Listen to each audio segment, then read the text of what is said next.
somewhere. Facts. So today we have a very, very penis heavy show. Okay. Yes, penis heavy. This is what we do, Aja. We get right into it. Okay, I'll just drink my soda. Heavy show. There you go. Sip on your Mountain Dew. Let me go get my water. So,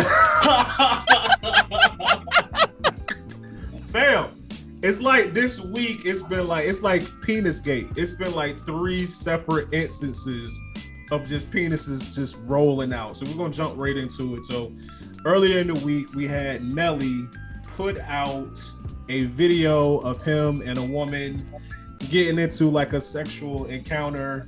He said it was an accident. He put it on Instagram. It was deleted like 2 minutes later.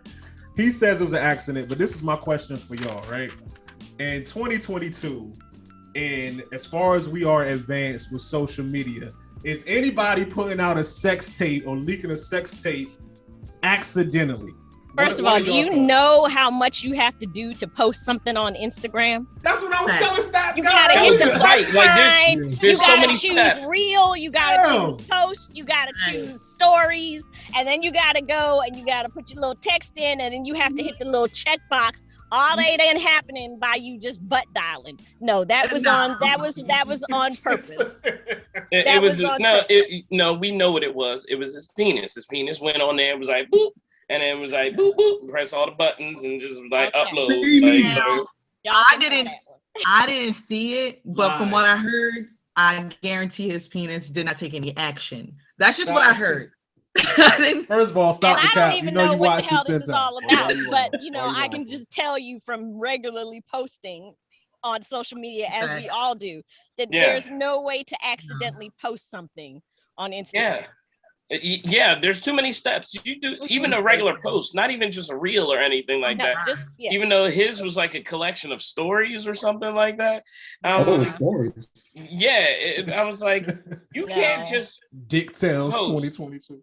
You can't just post. There's at least 4 steps required to upload anything.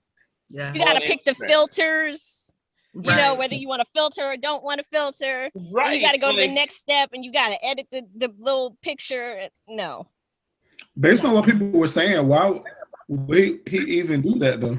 It doesn't seem like he got a lot of applause from that video. That's why it lasted 2 minutes and took it down. Right. He wasn't expecting that. He was expecting some kind of praise or something. But what he should have done was he should have been servicing a woman and then posted that. And then people would have been like, hey, Nelly, the girls would have been like, hey, we stand for that. And then he would have gotten the accolades and the adoration that he wanted. But no, he went the selfish route.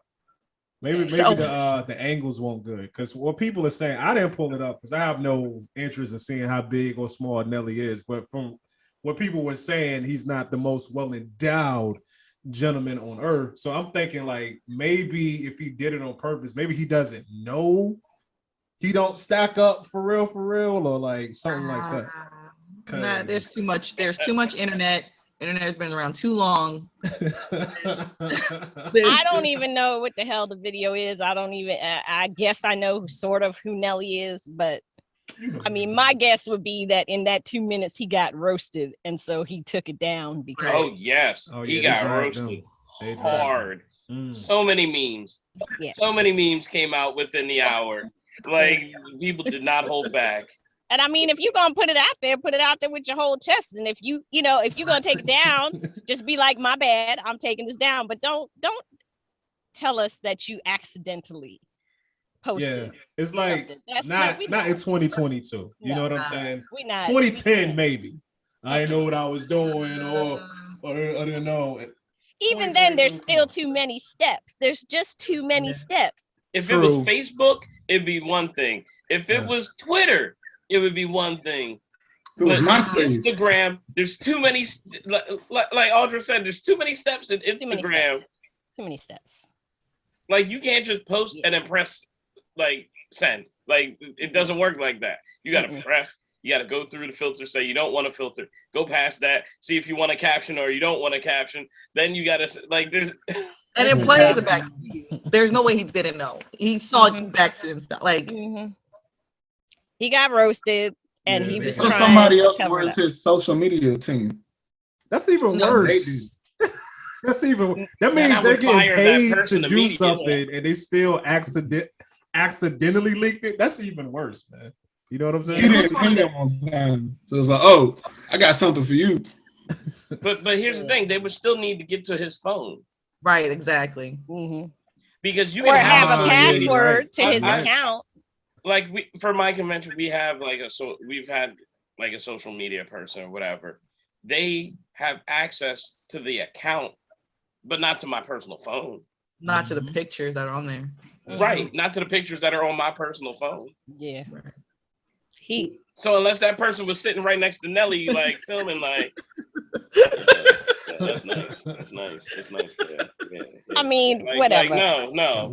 What else you got? This one is too easy. The brother posted it on purpose and got embarrassed and took it down. What's next? Yeah. Does he have an album coming out we don't know about? Is he trying to get like his albums like? That's what I was thinking. He got some kind of project he putting out, so he want to get the buzz. He's trying to Beyonce and do a Lemonade type thing. I mean, what?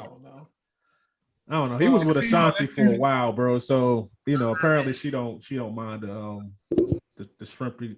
shrimp. So it is what it is. I think Nelly's is cool. I don't think he's really too hurt about. Well, I take that back. It's as a man, it's gonna hurt your ego a little bit if you literally have millions of people talking about the size of your penis and or lack thereof size. So yeah, but at the end of the day, you still you already knew your size anyway. You rich. Nelly's gonna be all right. Yeah. Next. What if he's sitting at home right now? Look, Andre. Again, I knew it. I knew he was gonna have an issue with you. Hold on, let me find out. I knew he was gonna have an issue with you. I knew it. I was like, okay, well, that's enough that the penis is. Like, what's saying that's enough of that? I'm just saying that story is ridiculous. Like, it's just, what's the next story you got? What if he's sitting at home though? Like, they're saying I'm rich. I'm really not rich. I have tax problems. Like. He's just trying to there's that too. Dang, what if he broke? Dang, broke and you got a little dick video of you out there. What That's is like posting a video like that gonna do? It's not gonna get him any money. But it'll bring back the limelight. Day and age. It could. Will. You forget. You don't need to have talent in this day and age because most of the social media nowadays are untalented people in the first place. You don't have to have talent. You have to have relevancy. Think about it. What skill did Kim Kardashian have to be like this billionaire or whatever? Okay, but a little penis isn't relevant. So what are we doing? But no, as long as you're being talked about, if you're a top trending thing, then you're worth clicks. Clicks are worth money. Like from there. Nelly wants to be the first person to monetarily gain off having a little penis. I don't think it's happened in the history of mankind. But he's trying to be the first. He's trying to make then he should have left it up and let people continue to click on it so that they could continue to roast him. He wants plausible deniability. He was expecting the heavy roasting part. I think he was expecting people to give him props that he's getting pleasure from a young lady. And his little ego got hurt. It did. But I may go play country grammar after this. I mean, that's Can we leave her? Can we leave her? Get that man some streams. You said what? Get that man some streams. Some streams? Right. Something, bro. I bet you everybody started playing tip drill just for no reason. Just Air Force One's making a comeback. See? Yeah. All right, so another fellatio news. Yeah, you see where we're going. What did I get myself into? Right. Gotcha. All right. So it's a video. We're not going to show the video here for obvious reasons, but there is a video going around of a recent paint and sip where one of the participants I don't know why, but she went down on the male model, right? So everybody else is just painting and sipping and painting, and she's just giving this man the Gawk 5,000, right? She just sipping. So she just crying right there. I see what you did there. So let me ask y'all this: either with your partner now, or if you've been in a relationship before, why you start drinking right there? Why you start drinking? Because I'm wondering what the hell I got myself into. So I got to steel myself with some more caffeine here. Let me ask. Okay, so are y'all more the type to be like, no, I always want my partner by my side all the time, or go out, not necessarily go do anything like cheat or anything, but go be with your friends so I can miss you? Which would you say that you fall into the category of? I'm gonna start with you. I have been married for 20, going on 20. I'm gonna start with you, Audrey. Okay. I've been married for 20, 22, going on 23 years in September. Yes. And my husband and I are best of friends. People hate us because we can be apart, but we don't like to be apart. When he's not working or whatever, when we do extracurricular activities and we go out and stuff like that, we're always together. So, and it's not because I'm like, I have to be with you, or he's like, I need to keep an eye on you. Mm-hmm. We just enjoy each other's company. So for me, I'm always with him. He's my best friend. We talk, we joke, we complete each other's sentences. I could literally be thinking something and he'll be in another room and he hears me thinking it and he'll respond out loud. Oh my That's God. How connected we are. So wow, that's beautiful. That is a beautiful thing. That is a beautiful thing. When is the anniversary? September 4th. Okay, so you just celebrated 2023. 22. We just celebrated 22. It'll be 23 coming this September.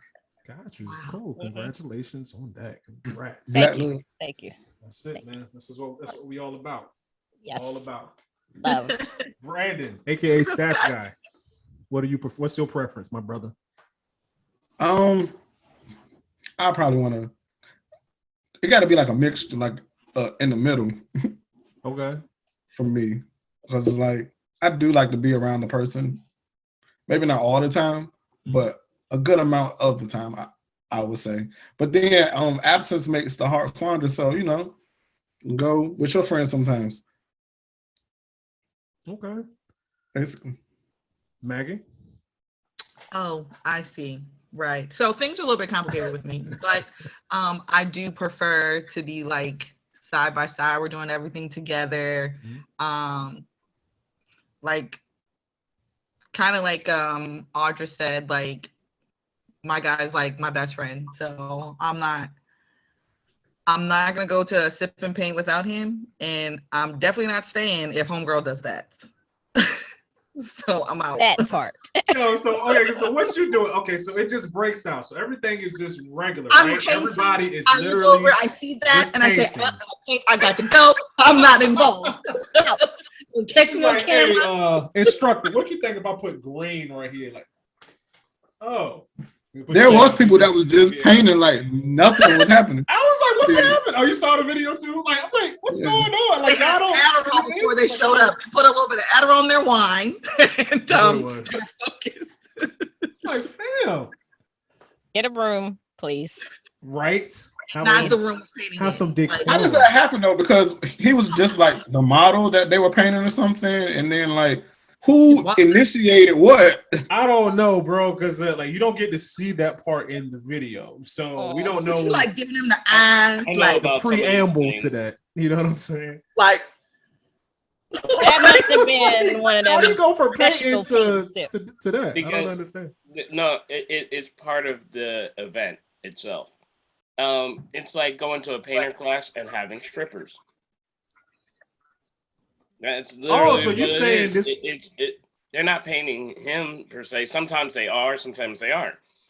But then they have extra curricular activities. You get drunk, you fool around with whoever, you grab at them. It's literally like a male strip club. Huh. Okay. Interesting. I was gonna say it has to be part of the event. Yeah, it's arts and crafts and a strip club at the same time. But what people don't know is there's rules and stuff for when men go to a female strip club. Right. But when it's the other way around, there's not that many rules because the women go wild and they grab at you, they pull on you, they do whatever they want, they get really drunk. And, are you okay? You don't have anything in your past, do you? You all right? Yeah.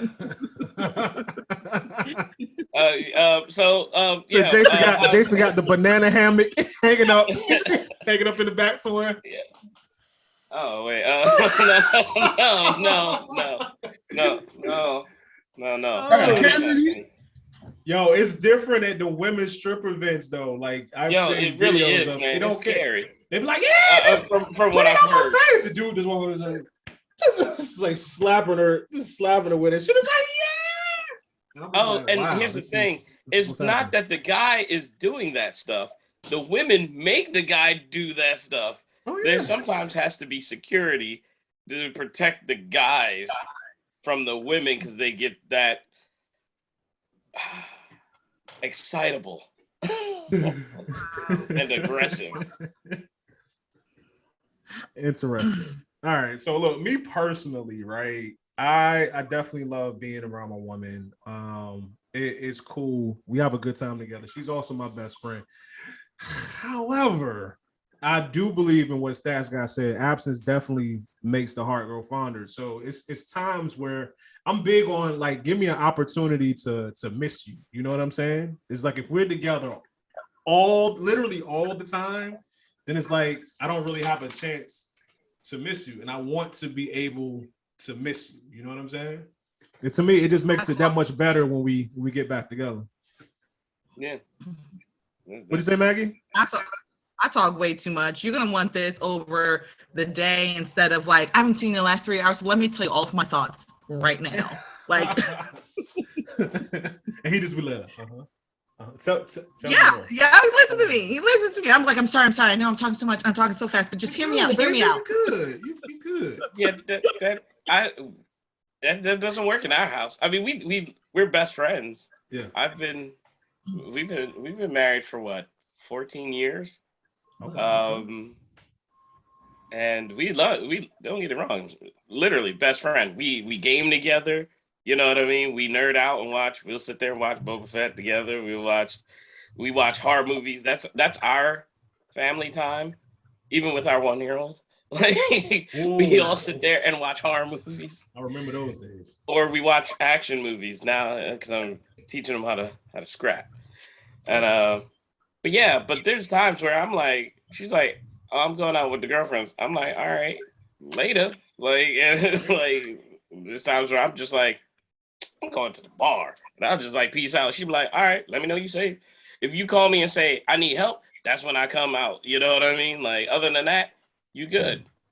You know, I've gone to like the other side of the country. Even she's gone to other countries, and I'd be like, it makes you miss them. You know, yeah, like when you get home, then you be like, man, like, you know, exactly. All right, well, this concludes the dick heavy portion of the program. Audrey, you can breathe a sigh of relief because we are. That's the dick episode of. Yeah, we're done with the dicks for with the whole 7 minutes left to go. That seems on par. You sure you don't want to get some more penis stuff in for the last 7 minutes and then have the other half of the show be like, yeah, put it on my head. slapping all with it. And dude, this is a very hard topic to discuss. Listen, when Chris asked me to be on this podcast, I was like, I'm not a blurb. I don't, what do you want me to talk about? And he was like, you love books. And I'm still waiting to see how all this fits. If you want to talk books, I got you. You want to talk books, I got you. Like, look, so this is just like the world events portion. But then we move on to the interview portion, and that's where you'll be able to discuss your love. Okay, so let's keep with the penis then. The penis is good. I'm good. Yeah, I'm good. Not a big fan of it. I like mine. I'm fond of mine, but that's, you know, other than that, I'm not really, you know, it's not really my cup of tea. You know, but penis is all like funny. Me too much. It don't like you. No, me and mine's like this, bro. Like I abuse them too. Okay, that's TMI. I don't really need to know all that. Like this is what you asked for, Audrey. You asked for it. I said stories. I said other people's stories. Well, let me tell you a story. No, okay, never mind. It's okay. That's Sit by the fire. No. Wanted penis tails? We'll give a penis tail. We're good. We good. Okay. Let's All not right, go cool. back to Penis All Town. right. We're good. Let's just No more in Penis Town. So look, Well, so there is an recently, intercourse PA. you say what? There's an intercourse PA. There is actually, yes. What's Yeah. that? What I missed? It's a town called Intercourse. Oh, it's wow. That is Yeah. I pass signs for it when I Yeah. go to visit my cousins. interesting.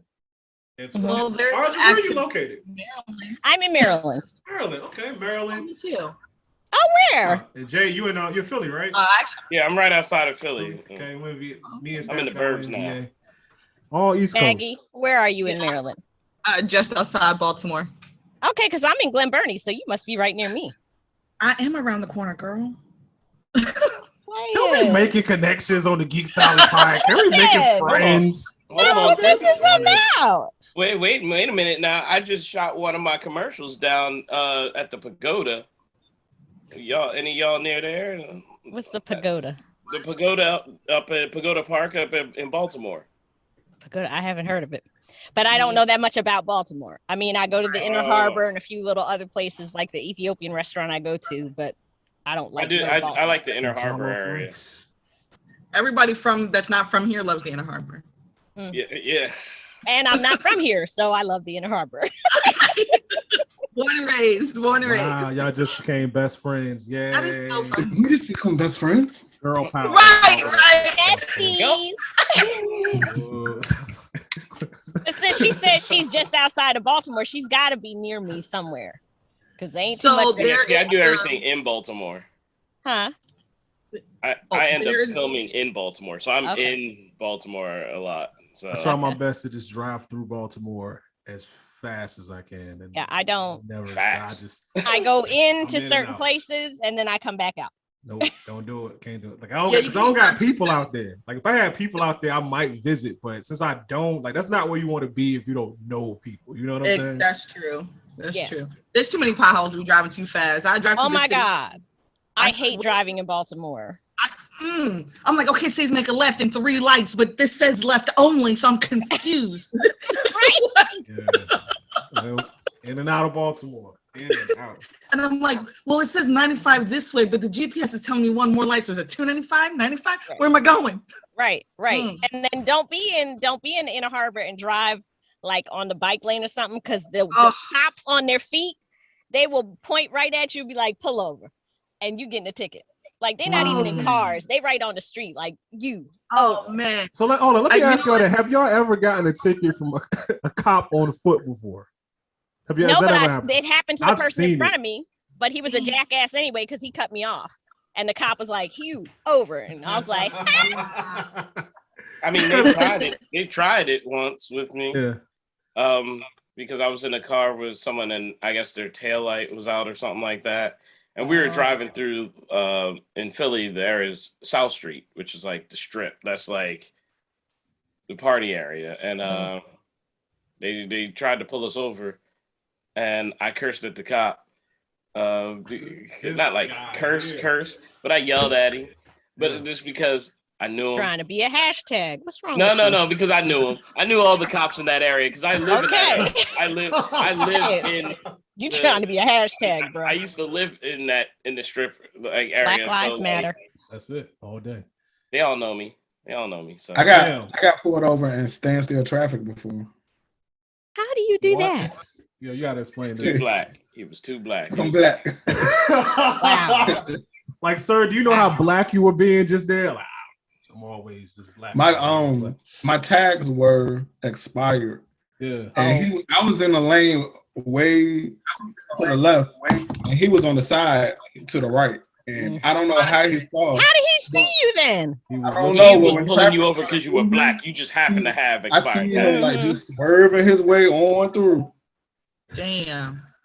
Wow. Really singled you out right there. He wanted to catch him a black man that day, and it just worked out that your tags was expired. That's what that was. Looking for a reason. That's what it was. Give me a reason. They'd be like, I'm like, yeah, can't switch the decaf, bro. So moving on. Joe Rogan is in hot water as usual. Oh God! This time he's in the hot water for some comments that he's made before. He actually I don't know if he was telling a joke some years back, but they got, yo, this should be a lesson to everybody. Like, stop putting stupid sound clips of yourself on TV, on the internet, period, because it's going to come back years later. So he basically said nigga like 100 times. He said nigga. Like, he said nigga. Yeah. He wasn't calling nobody a nigga, but he said the word, which is not cool, right? So this on top of his Planet of the Apes slip up or joke or whatever he had some years ago. So India Ari was interviewed, I believe it was Wednesday, and she said while she didn't like what Joe Rogan said, she didn't necessarily think that he's a racist. So this is the question. Do you think us as Black people are too quick to not label white folks racist? Or are we too quick to give white people the benefit of the doubt in situations like this? What do y'all think? I have watched some of Joe's shows because my husband, has watched his stuff. And I know him, and I know that he was saying the word in the context of he was explaining a story. However, he was a little too comfortable just saying that word. He should have just said the N word, okay? And he had a hard ER on the end, and I don't know. It's just, he's had a target on his back because he has made a certain sect of society angry. And, so they're going to target him. But like I said, he's too comfortable saying that word. And yes, there are certain Black people, I am not one of them, who are too easy to forgive white people and want to hug them when they kill us and torture us. I am not one of those people. Okay. And I think that Black people that do that kind of stuff their minds are colonized, because there's no way that I'm going to forgive somebody for calling me that, for killing my brother, cousin, uncle, whatever, for whatever racism they choose to spew at the moment. I'm not a forgiving person. And people are like, oh, but it's, it's the Christian thing to do. Well, in Africa, if you look, in their culture, there is not forgiveness. It's not a part of African culture, but that's a whole nother story. So I think that there are some Black people who are just too quick to forgive white people for the things that they do. And there's been a whole lot of forgiving that's been going on for over 400 years. And personally, I think it's time for it to stop. It was the whole Planet of the Apes story for me more than him saying the N-word. I thought that was worse. I didn't even know what's the deal with that? I didn't hear that part. So he said that he wanted to go see the Planet of the Apes movie, but I guess it was sold out everywhere else except for in an all Black neighborhood. And he said when he went into the movie theater, it was like he was in the Planet of the Apes. Okay. Wow. But he said he was just trying to be funny, but I was like, nah. Why even put that together? Like, why is that what even comes? That's not funny. Some people try to say things for like a shock factor, or like whether the other person thinks it's a joke or not. They'll say it's a joke. Oh, I was just being funny. Oh, I was just being like, nah. No, you weren't being funny. You were just, when you got called out on it, you tried to backpedal. Right. He tries to walk stuff back after he says it. And I mean, him, among other reasons, is why I ended up pulling my podcast off of Spotify this past week. So, I mean, if you're going to be racist, say it with. That's what I'm talking about. Solidarity. That's what I'm talking about. I like, because I had someone come to me. Spotify is not going. They're not taking Joe Rogan off. They're not going to do it. Yeah. They make millions of dollars. Yeah. Well, I heard that he got offered like $100 million to move his show to Rumble. Oh, really? Oh, wow. Yeah, okay. That's what I heard too.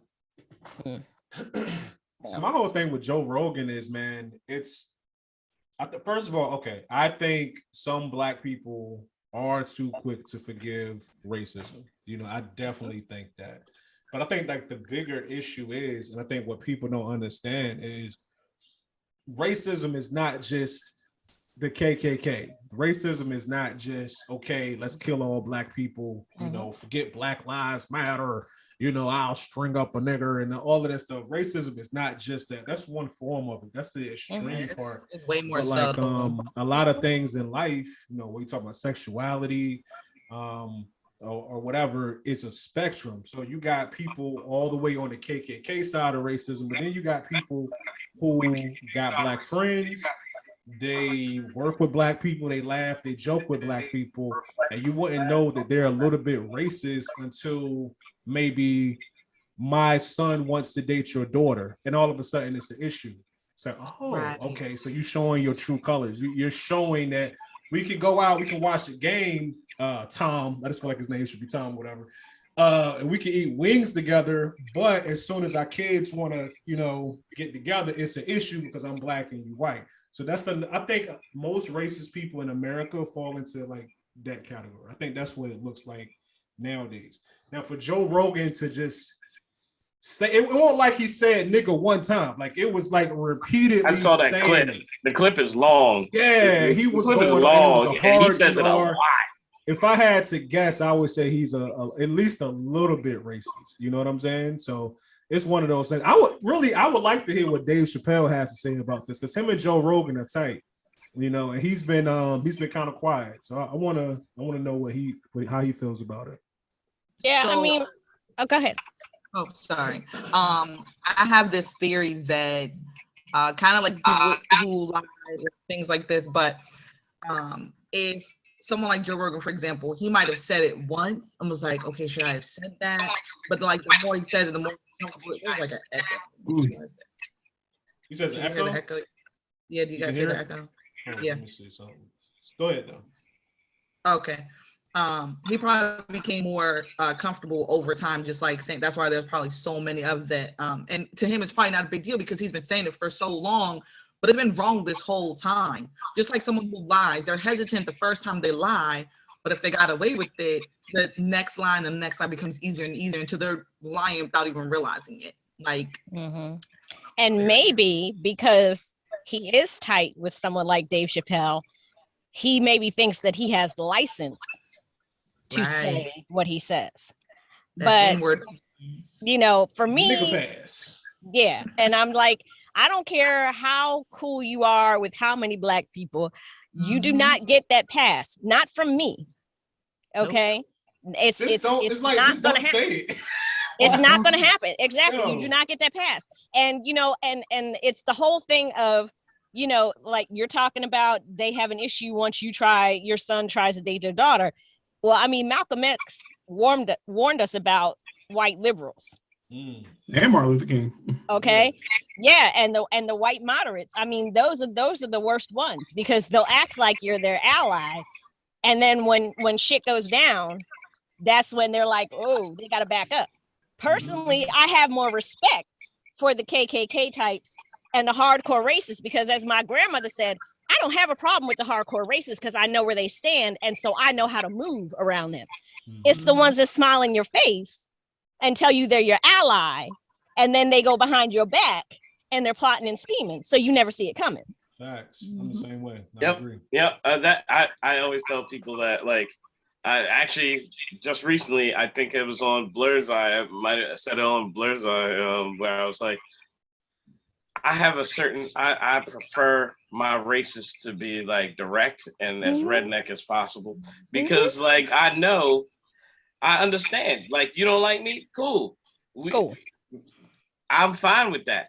Don't be up here trying to say let's go march and then gentrify my neighborhood and kick me and my peoples out. Like, you know what I mean? They're like, Black Lives Matter, except in this gentrified area we are taking it from you. Like, you know, like, exactly. There is that.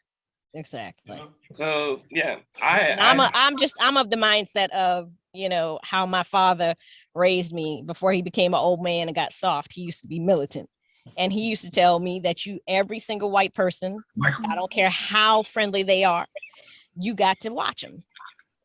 And he was like, with the exception of your grandmother, because she was Italian. Yeah, she's from Napoli. He was like, but every other white person. But he was like, and even my wonderful grandmother, as much as I loved her, may she rest in peace. When my brother graduated from Howard University, and we went to his graduation, she's looking around and she's like, "Who's all these colored people?" You know, and we like, "Grandma, you're gonna get us killed here in DC. We need you to calm that down. You married to a blue black man. Grandma gonna get us all beat A up. blue black man has 7 kids with him, and you talking about who all of these are colored people? Like, come on." Because she had a broken, heavy, you know, she had a heavy Italian accent all of her days. Even though she came here after World War II, she always spoke very broken English. Yeah, But I mean, if you learn English after, like, say you a teenager, like whatever language you learn from the time you're born to like you a teen, I feel like you just gonna have that. Because Arnold Schwarzenegger still, like it's just like it's never gonna it's go. just anywhere. with you. I mean, she came over to, you know, she came over here after World War II. She was an adult, so she spoke Italian all of her life. So you know, ain't no change in that. I mean, it's like that in island culture too, because I'm the first of my family to be born in America. Oh wow, okay. And like, to me, it all sounds like English to me, but with my wife, she's like, when the family gets together and the patois goes flying, she's like, "What you say?" Like, I'm like, "Oh," she said, "Can you pass the corn?" You know, like, you know. Like, I can pick up little bits of patois because I have some friends, you know, from college who are Jamaican, and you know, so I could catch like a little bit here and there. But then I might mess it all up. They might be saying, "Pass me the corn," and I'm thinking that, you know, you call my mother a bitch or something. Right. And it's like, "What did you say? What you say?" And it's worse because my family originated from Panama, so there's the Spanish in there as well. Oh, so boy. Like my great grandmother used to speak like patois, Spanish, and English all in the same one sentence. Oh my goodness! Yeah. So my brain was it all sounded like one language to me, but I know to like anyone else, they'd be like, "All right, I got the out of that. I got the." And I think it was a question. I'm not hearing some clicking noises. Right. It sound like R2. Damn colonizers got us all speaking everything but like African languages. You know what I'm saying? Right. Like every language we speak over here, it came from Europe at some point. You know what I'm saying? Mm-hmm. Right. Colonizers. So we're going to move into the very special interview portion of the Geek Salad podcast.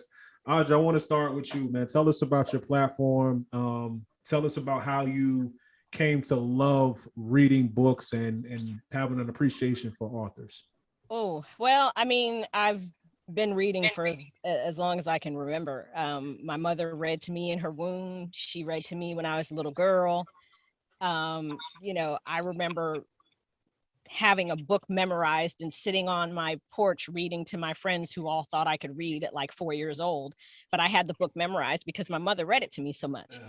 And then I remember one day looking at the words and it clicked. And then I understood the connection between the words on the page and the sounds. And then my father always had, you know, Black history books on the shelves, you know, Frantz Fanon, you know, Ivan Van Sertima, I mean, Malcolm X, Martin Luther King, Francis Cress Welsing, you know, so he always had that. You know, I learned about COINTELPRO before I was even, you know, a teenager. So there's always been a love of books in my home. How I got to my podcast was because before COVID, I was a lazy reader because I would go to my library and I would just browse through the books that they had on display. And of course, there are no Black authors on display until February. And then they're neatly tucked back away March 1st. And so when COVID hit, I was, you know, kind of tired of all these books that they make the circuit and everybody's, you know, they're trending, and I would read them and be completely underwhelmed by them. And I happened upon a book that a friend suggested to me by a Black indie author, and the book was amazing. And I reached out to the author and we talked through DM and we kind of hashed it up, and I gave her like, you know, the shit about her ending, and we argued about that. And I said, wouldn't it be great to have, you know, a platform where we could talk about this? And so December of 2019, I put everything in place.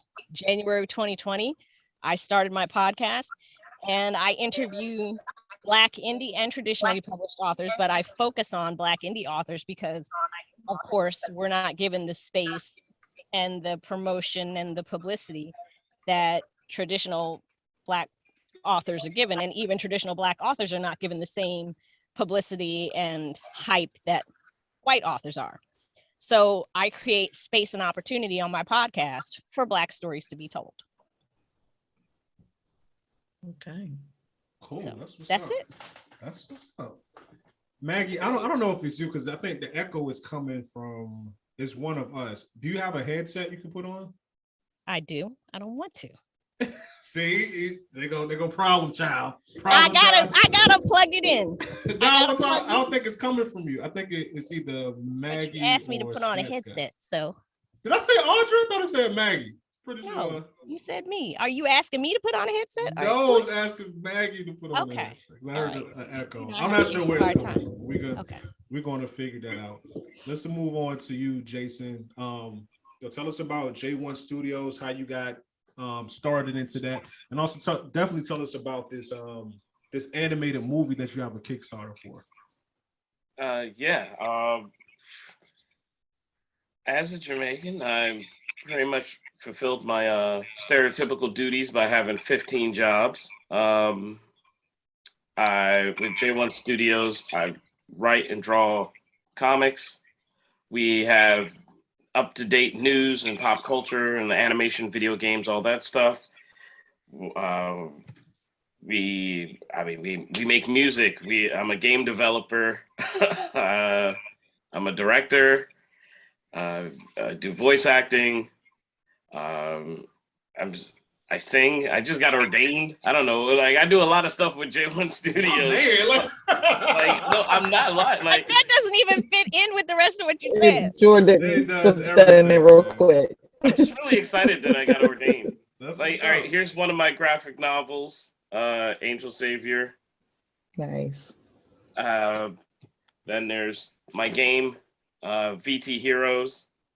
I made a deck building fighting card game. So those who are fans of stuff like Yu-Gi-Oh, Pokemon, Magic, and all that stuff, but it seems too complicated. Here's an easier one that plays like Street Fighter, or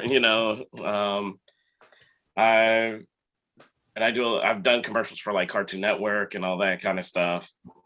And I did one art piece for Sony for Spider-Man 2. I did like art pieces for Japanese magazines and stuff like that. And now, what am I doing now? I'm working on more games. But Jaka, Lost in Rome, is an animation project that I'm an executive producer of, and I'm teaming up with a spoof animation from Nigeria, making the blackest animation ever made because it is about King Ajaka, and it is historical fantasy. Now, Ajaka Lost in Rome, there's so many things about it that I really like just behind the scenes, the creator and writer and director, Nigerian. The animation studio, the animation staff of men and women, Nigerian, and then working with, my company, J1 Studios. I'm Black, like my studio Black. We do Black things. We all over the place. Blackity black. Blackity black. Yeah. And all year round, not just in February. Right. But I did take advantage of that. But also with Dad Is Not a Noun CEO Ishmael Street, who is also a brother. This is even the composer Black. Like, how Black do we need to be? And we put it out on it's happening this month in on our Kickstarter under J1 Studios. And yeah, I mean, I'm really trying to grab onto this whole thing, like to have such a like melanated team, a series of teams coming together. I had to put it on Black History Month. Like it'd be a like disservice not to. But so we're trying to raise money to put together the 10-minute pitch video that we are going to, have sit downs with different streaming services like Amazon, Netflix, Afro Plus. Like there's different companies that we want to have sit downs with. Cool. So tell people how they can contribute to the Kickstarter. I guess they can go to Kickstarter.com and just look up. You go to Kickstarter.com and search Ajaka as AJAKA. Also, you can look up under J1 Studios. The link is associated with most of our social media, if not all our social media for J1 Studios, because we have a link tree on the Instagram that'll take you there. The links are in the Facebook pages as well as on Twitter. So like everything, like we put it out there. And I kind of came at our own people a little bit, because I was saying online people always clamor for these kind of things. Like people ask for this stuff. Like people say they want representation. This is representation in animation to its fullest. You're not only supporting what you see on the surface, you're supporting a new story. Like, it's not even a story about Egypt, because everybody run to Egypt. But like, there's more in Africa than just Egypt, like surprise. And so we're doing that. Then on top of that, behind the scenes is nothing but Black and brown men and women making this stuff happen. And I'm like, if people don't support, I want to hear them online later talking about they want representation or they want to see a Black version of this character. Like, where was you at when my Kickstarter was up? Right, because I see it all the time on Twitter and stuff. They're like, oh man, I'm tired of us getting tokenized by just being a Black version of this established character. Why don't we get a new original property and all this stuff? I'm like, all right, here it is. Put your money where your mouth is, though. Facts, man. Facts. Unfortunately, what it is sometimes. After this, people don't like to support until after it's already big. Then it's like, okay, yeah, I remember when he was doing the Kickstarter. That's my boy Jason. Like, yeah, but you didn't help out when you could to help get it to this point. So yeah, like I know a lot of people have done that with me with different projects, not like Kickstarter projects. I've had like successful Kickstarters, like super successful Kickstarters, especially with my game. But there's been projects and stuff that I've done, and I've asked people to help, and they didn't either believe or have faith that I could do these things. And then next you know, I'm on TV or I'm winning awards, and that's when they pop up like, oh yeah, that's my boy. I knew him back when I'm like, no, you don't get to claim me, because no new friends, me man. No back new friends. Then. Yeah. Well, that's what's up, man. Definitely thank you for being on. Maggie. So look, tell us about your IG page, because listen, between you and Audra, like, y'all make me want to go and actually read, because I enjoy reading, but like I'm lazy with it. Like I would much rather just put the audio book on and just listen while I'm like, doing other things. You know what I'm saying? So I'm still getting the knowledge, but my hands are free to do whatever, what I want. So tell us about, what made you want to start your page, and tell us about your love for reading. So I've always been a reader since I was a little kid. Ask anybody pretty much from any point in my life, it's always, oh, she's always got a book with her. Oh, she's always got 2 books with her. She's always reading something. Yes! Always. But well, don't be throwing out some triggering words, sir. I mean, this is Geek Salad. Actually, we're all like blurs over here. So Right. So, I actually have a love-hate relationship with audiobooks because while I do consider that reading, for me, I love the experience of holding a book. Like, I wonder if I recently moved and I like unpacked all my books, but I don't have the necessary bookshelf space. So I don't know if y'all can kind of see like all my books lined up against the wall, and obviously behind me too. So I read. so I have a lot of books, but yes, you do. Yes, you do. On G page, I kind of tried to keep it mostly to. At first, it was like a more personal page, but I was like, I really want like a book focus because for a while, that's all I would see or look for on Instagram. Until I found the blurred community and I lost my mind. Okay, so definitely into the whole nerd stuff. But for example, I just finished reading Invincible, I think 16. So this is obviously graphic novel. Yes, yes, and also I'm reading Long Division. Like you say, Lehman. But this is his popular book. It heavy up. Yeah. And I'm also gonna start Pachinko soon. So my range is pretty wide for what I like to read. But and again, I love like having a physical book and just like the pages. And I'm one of those weird people. Yes, isn't that the best thing in the world? Smelling books. I'm gonna join you on that one because the smell of a fresh book is something. Thing in the world. That is the fresh book thing smells I've good. heard. It does. It does. It's true though. I'm like that with comic books. I can't front. Not like regular books, but like comic. I do like the smell of new comic books. I think my comics collection is over there in their boxes. I do have quite a collection, but not as extensive as I've only been collecting for like a year. So I have like 2 short boxes full, but I am easily distracted. That's going to be a whole segment on whenever I start my YouTube channel, reading with ADHD. Look at that. Secret Wars.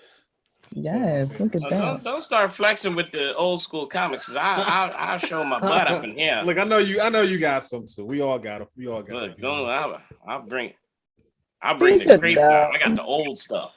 Oh, me too. Look, I stopped collecting probably like in 99. So like my whole collection is like from like the 70s to like the early 90s. Like that's my whole. You said you stopped collecting? Yeah.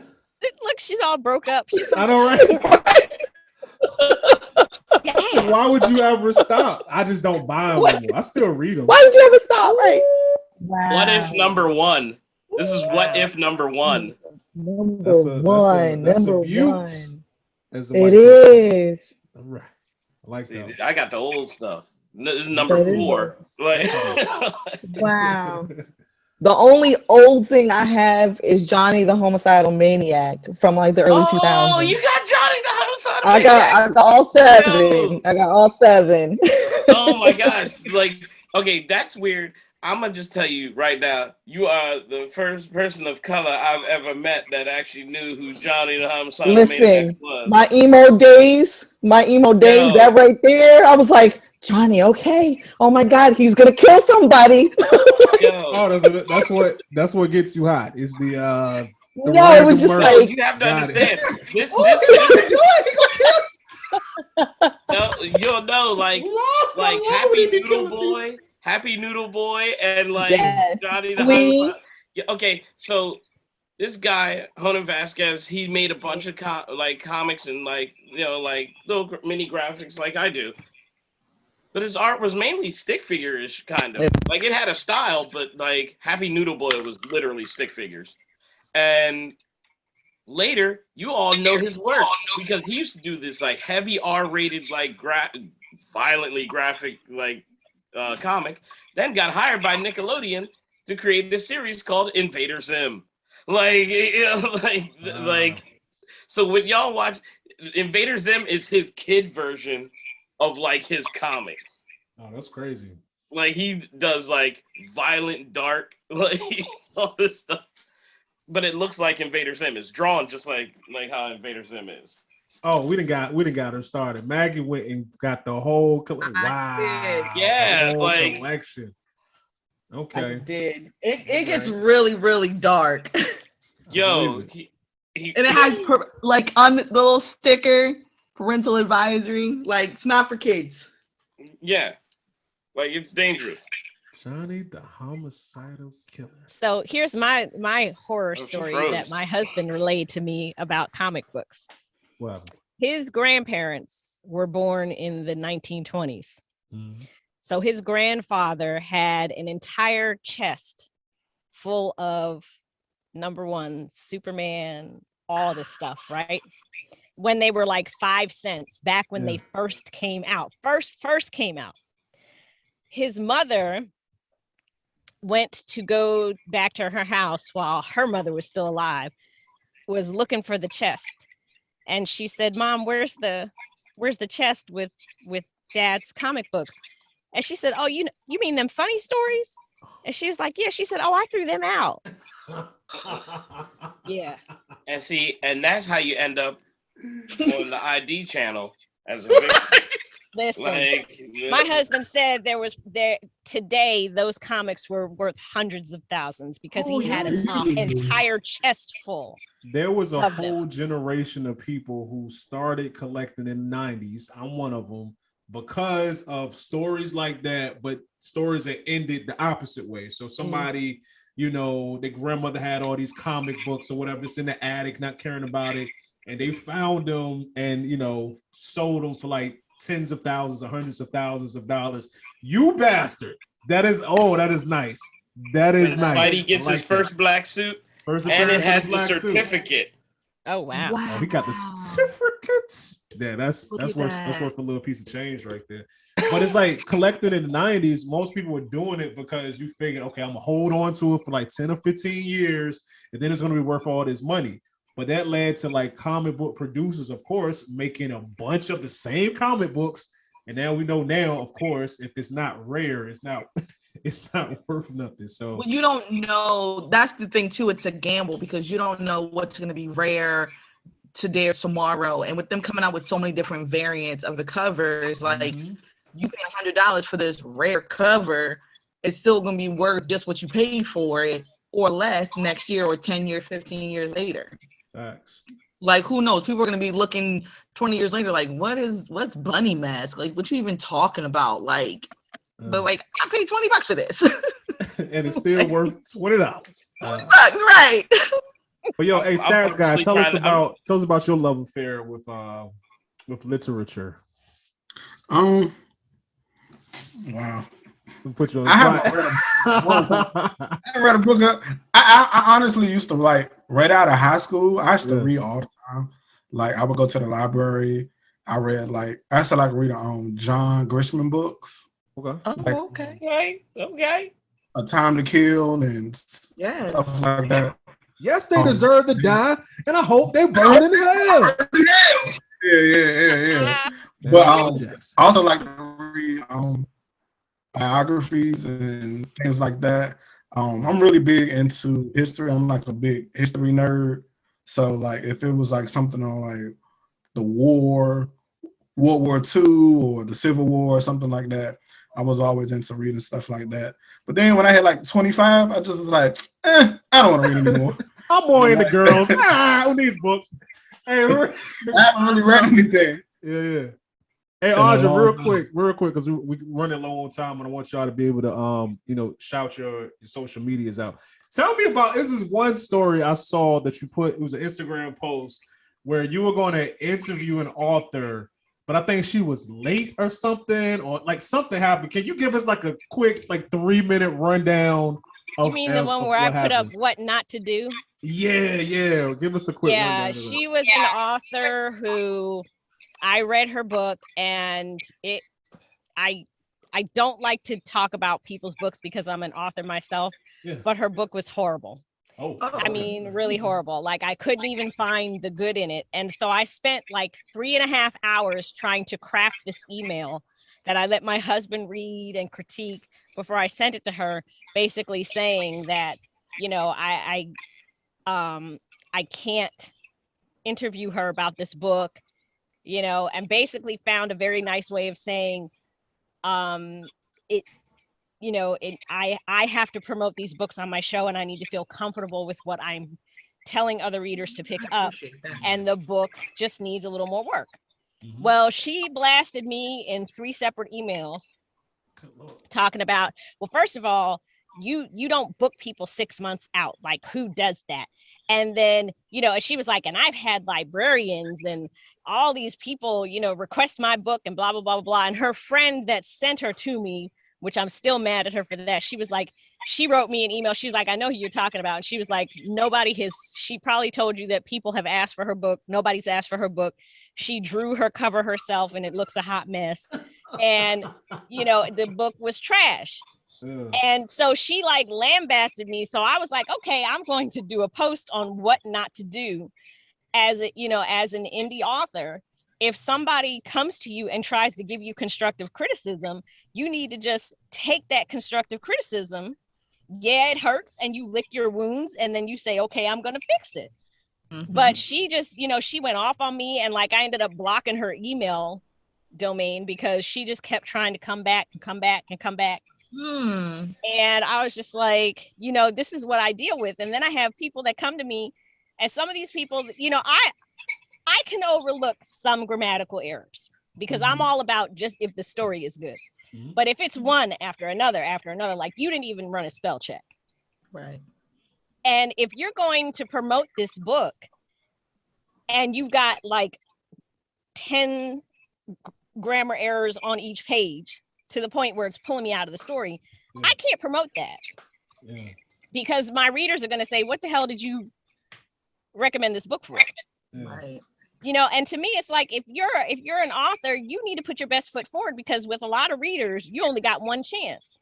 And if your book has all these errors in it, they're not going to pick up anything else that you write. So I tried to do her a favor, but it didn't go that well. Jeez. Yeah, definitely. Because it's as an artist myself, like I know that could be a difficult conversation because you're used to, especially if you're decent at what you do, you're used to getting accolades. You know what I'm saying? Oh, you did good. But she wasn't decent. I get it. But you have to be coachable. You know what I'm saying? You got to be open to constructive criticism. Criticism that's more than just your shit sucks. No, but actually constructive. Right. There's different types of criticism. Because some people will just tear your shit down just to tear it down. Yeah, those are the people you gotta ignore. Ignore those. This was like they don't come with a solution over this email and was like, I told my husband, I was like, babe, I need you to read this and tell me, is this too harsh? And he was helping me reword it. And he was like, no matter what you do, she's gonna get upset. But you gotta tell her. Like normally I've had people on my podcast whose books have errors, but they're not glaring and the story is good. And I'm all about the story. Gotcha. But hers was just, I didn't even know what the story was. Like basura. Trash. Yeah. So real quick, we got about 2 minutes here. I want to give everybody like 30 seconds each, maybe a little bit more. Go ahead and tell the people where they can follow you on the socials. I'm gonna start with you, Jay. You can check me out on official J1 Studios on Instagram, J1 Studios on Twitter, everything J1 Con on social media. And if you get a chance, go to when you're on IG, go to VT Heroes. Support a brother. Buy him a game. But before that, donate to the Kickstarter. That's more important right now. That stats guy. Damon Hope everywhere. DEM. Demon with the D. Easy that ladies, he's a demon. Maggie. I'm mostly on Instagram. I'm on Twitter sometimes at Mag's Bookshelf. Yeah, that's that. Cool. Oh, I do have a YouTube, but I haven't posted in like 2 years. I'll get back on it. Everybody get the posting. What's wrong with you? Get the posting. That's your homework assignment for the weekend. Get back to posting. Right. That's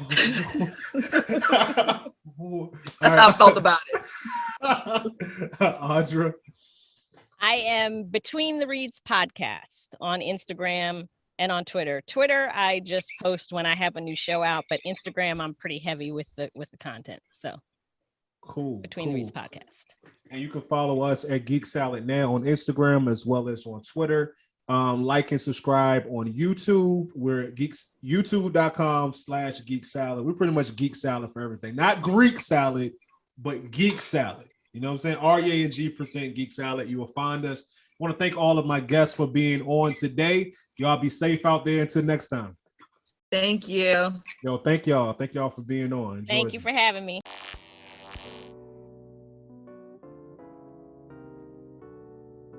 I'm on the come up, jump up, I pick my gun up. Joe Jackson with trap.